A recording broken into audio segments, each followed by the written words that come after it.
Hi, welcome to your one-stop shop of entertainment and information. I'm Cameron. I'm Assad. And this is Mirza & Sons. And today we're going to be talking about the second stimulus check. It's a bit of a mess. Oh, that's putting it lightly. Yeah, so there's currently two positions. One is a Democratic position, which is looking to up a lot of the benefits which are being proposed in the, what is it? HEROES Act. That's tooting your own horn a bit. And then the Republicans are looking to either continue or take away a bit of funding in what they call the HEALS Act. Also a bit of tooting your own horn. Well, at least they agree on the letter H. They do That's a great thing. And the word act. I think initiative is a cooler word, if I'm being honest. Just saying. Think about it, okay. In Avengers, it's not the Avengers Act. It's the Avengers Initiative.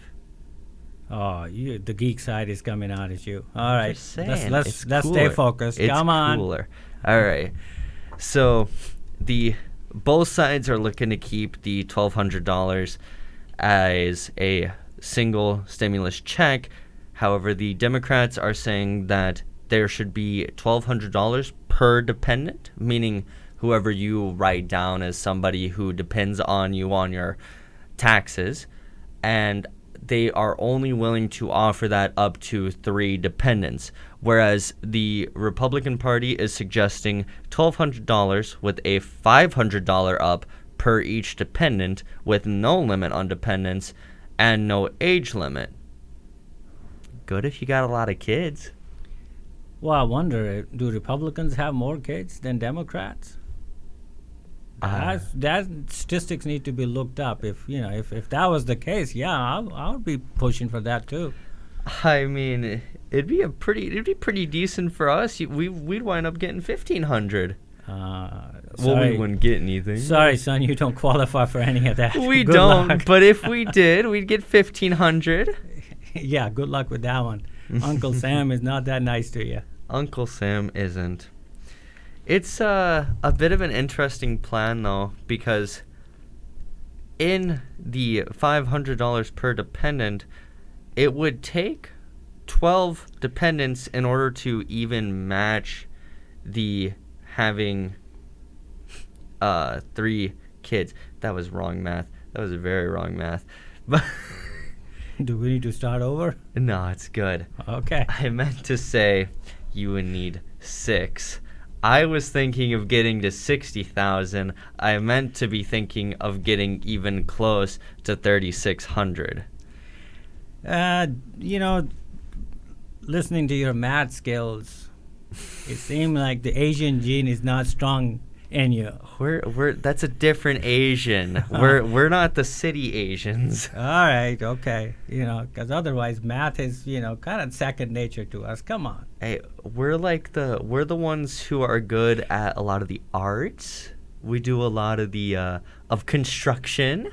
We get rented out by other countries for military purposes. I guess. All right. Not a good one. I mean, yeah, but it happens.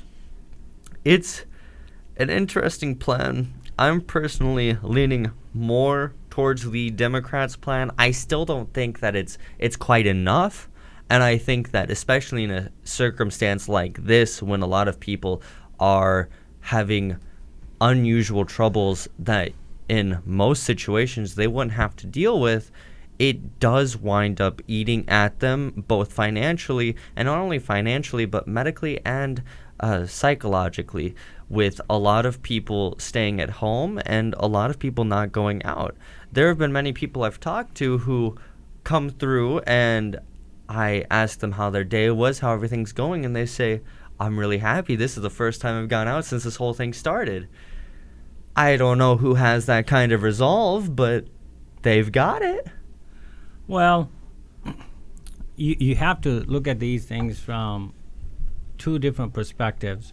There is a responsibility to people, every country, every leadership team, They certainly have that responsibility. But then you also have to be responsible to the country as a whole, Mm-hmm. because we're already in plenty of debt. Oh, absolutely. But then, you have to make sure that while you are taking care of your people, you're not going to destroy your future. So, having said that, one thing that we need to make sure that people always come first. Even though me being a part-time conservative, I don't like to spend this money or generate more debt for the country. But I do believe these are special circumstances, and there should be an effort made to take care of people. Mm-hmm. Because we're a rich country, we have plenty of resources. It would be a shame that we let politics get in the way and our people ended up suffering, where they struggle to keep roof over their head, or they are struggling to feed themselves and their family. That would be such a shame. We should not allow ourselves to get to that level. So at this point, is it $300, $400, $600? At this point, that's really irrelevant. What is relevant is how are we going to provide the support so our people are taken care of. So I think that's the first agreement that both parties need to have. And then there needs to be an immediate action. If that means that, okay, we're starting with 300, let it be. That's okay. At least it's going to help some people. But then after that, Congress, Senate, they can continue to work in the background and continue to evaluate if additional higher payments need to be sent to the people. Oh, absolutely. And I think part of the issue is a lot of us are taking our party politics as a way to entirely ignore sympathy. At no point should we use, the excuses of economic development or saving corporate America as a manner of putting people down. People are struggling right now, and that's something that I don't think a lot of people are realizing. And not only are people struggling, but it is the most vulnerable sectors of our population that are struggling the most. When looking at it, there are a lot of people who have had to, even though not being laid off, had to request an extended leave due to medical issues which are always present, but create a greater threat to them through the COVID-19 crisis. And not only that, the argument isn't about spending money. We've seen that already. The Republican Party and many center Democrats have no issue spending massive amounts of money. It's just a matter of where that money goes. So, for example, at the beginning of this, a huge investment was made into Boeing and other airlines. While at the same time, realistically, those airlines shouldn't have been having the amount of passengers that they were having on flights at any given point. During this entire situation, there have been packed flights going in and out, and that's only worsened the spread of the virus. And at no point should we even begin to kid ourselves with the idea that this virus doesn't exist. I can tell you, at work, there have been many times where I've had customers come through the line and then talk about these weird conspiracies of this virus being some result of 5G, which I couldn't even begin to explain to you how that makes sense. But I guess people just need something to cling to right now in a situation of such stress. I think the bigger conversation, which we're not having because both parties are worried about the political gains at this point. It is an election year. Election is just around the corner. So if an American people actually need to think about the measure needs to be sincerity, measure needs to be effectiveness, not this rhetoric, not this bunch of bullshit that both parties they keep spewing out there. The conversation the American public needs to really be thinking about how sincere are these people of addressing public's problem. Because if you really think about it, if we were truly sincere, the conversation would not be about how much money we are going to give people. The conversation should be about how do we open up our economy.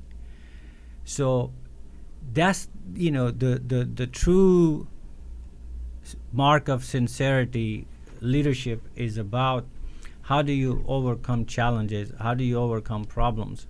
Okay, I have not heard either party sincerely talk about how they're going to open up the economy.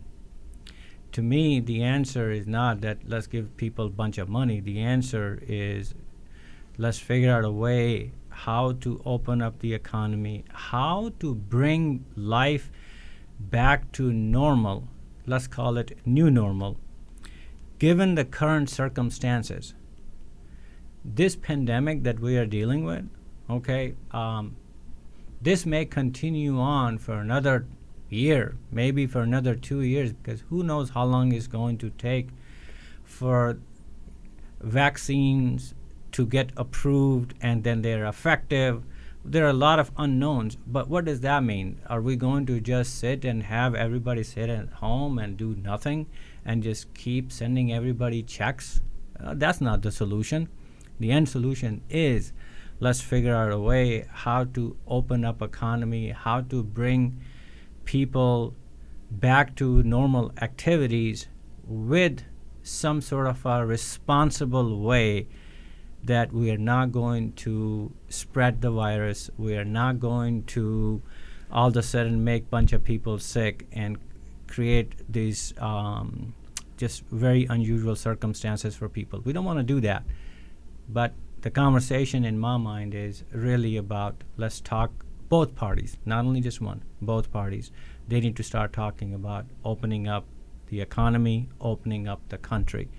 And it is possible. We can do this. That's what needs to happen. Oh, absolutely. But I would also I think the key word there is responsibly, and the hard part about doing it responsibly is it seems like in order for us to responsibly open up the economy, we may need to actually go into a more, I suppose, intense form of response to the virus. Like, for example, it's very hard for us to open the economy when there are many businesses who are being both lenient or entirely complacent in people not wearing masks, not practicing social distancing, and many schools are, as they are opening up, are doing the same thing.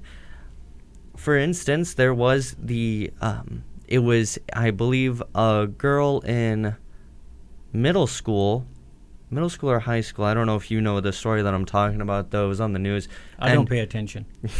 She took a picture of the school hallways. The school was having everybody have to go back to school. Not only back to school in person, nobody was wearing masks in the situation, and the school wasn't enforcing it. And through doing that, not only do we further risk the economy having to shut back down, because all of those children, if they get sick, are going to bring it back to their families, bring it back to their loved ones, potentially even bring it back to their grandparents and other vulnerable people. But we also have to keep in mind that is putting our kids at risk. Through doing that, especially in younger schools, if they were to do that, kids don't properly develop their immune system all the way till much later. And the younger you are, you can be more susceptible to the virus. But see, what you're just saying there, the examples that you're giving, they are exactly what every other. You'll make a great politician, by the way, one day, because you're spinning the same thing over and over again about we need to do this or we need to do that. The fundamental point in my mind is from an everyday citizen is we have to have an alignment, an agreement, a purpose as a nation that first we all need to acknowledge that yes, we have a pandemic, okay? Because there are plenty the idiots out there that they think otherwise. So first, we need to acknowledge that yes, there is a pandemic, and then as a nation, and this is where our politicians, they can help us tremendously, they can bring us together. Then as a nation, we need to just talk about two things. One, how are we going to contain this virus? So in other words, what measures are we going to take to make sure that the spread is not there? So if wearing a mask is a great way to contain this virus, then we need to have this agreement, alignment as a nation, because someone from the top, unfortunately we don't have that leadership today, but someone from the top needs to say this, that hey, this is how we are going to contain this virus, and part of containment is we wear a mask. If that's what it is, that's what it is. But then at the same time, both parties, they need to get together and say, okay, now how are we going to solve for this virus through vaccinations, through whatever other measures, and then also how are we going to take care of our people during this time, and last, how are we going to open everything up? How are we going to restart our economy? How are we going to make sure that people can actually get their education, kids can get their education? How do we make sure that the social life becomes normal again? Because end of the day, we can only stay isolated for so long. After that, we go nuts. We're an entirely social creature. I mean, you can see that in everyday life. Like, look at any time that somebody starts hanging out with a new group of people, they become a whole new person. It's all about how we interact with the collective. Yeah. So let's agree on a few things. So what are your thoughts? What do you propose from your perspective, from a young guy, from your perspective, what needs to happen? Well, personally, if I were to be asked or approached by somebody, I would say that part of the issue that exists in the situation is our lack of infrastructure to handle pandemics. That's part of the reason why there have been other countries which have handled it much better than us, in that we were never quite able to, before this and even today, come to that conclusion that it is necessary for us to do first what's best for the people, and then second, what is best in the interest of the self and in the interest of money. So, for instance, one of the things that is going to become necessary, especially if we can't get this vaccine out fast, and not only fast, but get it out to the point where it works effectively and has minimal side effects, if any side effects, is we need some form of security in healthcare. We cannot continue to have it where if you do not have enough funds, you are denied health services, or to the point where you can go broke after one bad month of health. For instance, most Americans are not able to deal with a $1,000 emergency. Most people don't have that saved up. And that has become exacerbated through this, because while not having $1,000 ready for an emergency, but at the same time not having necessarily steady work and potentially having pre-existing health conditions, you would be screwed. You're done for if you catch it. You would either have to leave work, stay at home, go broke, or just let yourself die. Yeah, I would. Some of the things I would agree with you, but I have only one sip left of cup coffee, and I don't do well without coffee. So I'll just end my point of view with just simple things. Take care of people, and then let's figure out a way to open this country back up. That's all I have to say. Yeah, I mean, So it's let's boring not being around people. Yeah, agree. So you guys heard both of us. It is a unique situation that we're in right now. We would like to hear from you guys. What do you think? Hopefully you guys would agree with me. I'm the dad, so you guys, I should get more votes. But if you vote for him every once in a while, that's okay as well. I mean, I am younger. Yeah. All right, if that's the card we're playing. It is. All right. So anyway, guys, hopefully we will continue to share more and more ideas with you guys, have this dialogue, and this is our first video, so any kind of feedback, comments would be greatly appreciated. So see you next time. Yeah. Oh, and remember, like, comment, and subscribe, and always agree with the guy in the rubber duck shirt. Yeah, whatever he said. Rubber duck shirt.